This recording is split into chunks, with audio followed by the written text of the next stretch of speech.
My name is Jessica Bateman, and I am a senator for the 22nd Legislative District. The 22nd District is distinct because it's home to Washington's state capital, Olympia, in Olympia, Washington.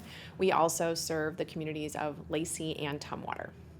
Well, I'm chair of the Housing Committee in the Senate. It's my first year serving in the Senate, and I'm also able to be the chair of the Senate Housing Committee. I served on the Housing Committee while I was in the House, but since becoming a senator, the focus is making sure that we're building homes of all shapes and sizes, making sure that we're increasing the supply of housing.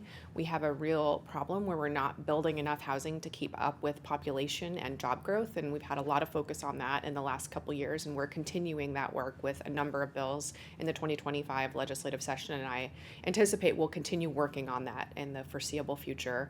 We're also working on legislation to stabilize people in their homes, helping them from falling into homelessness. So that's things like rent stabilization, making sure that we're creating a safeguard for our residents to know how much their rent is going to increase so we can hopefully help them have some predictability and some security.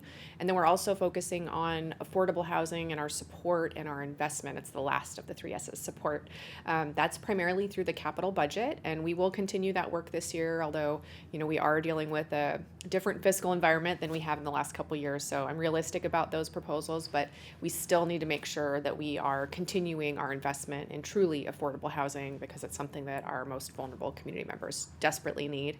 I'm also on the healthcare committee. It's a really great committee to be on because healthcare is something that impacts my constituents and constituents across Washington state. One of the bills I'm really focused on this year is a bill that will help predict or provide some parity with behavioral health referrals. We're seeing healthcare companies not actually accepting referrals from providers, so denying them, and we want to make sure that if they deny them, that there's some basis in scientific evidence and best practices in order for them to do that.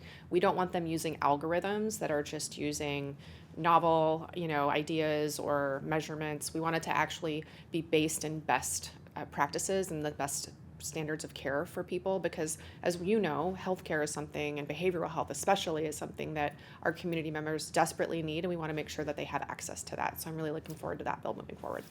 In my spare time, I am an avid gardener, and this time of year it's really challenging because we're just starting to get some pokes of sun out, and I'm just dreaming about when I can get out in the garden and dig.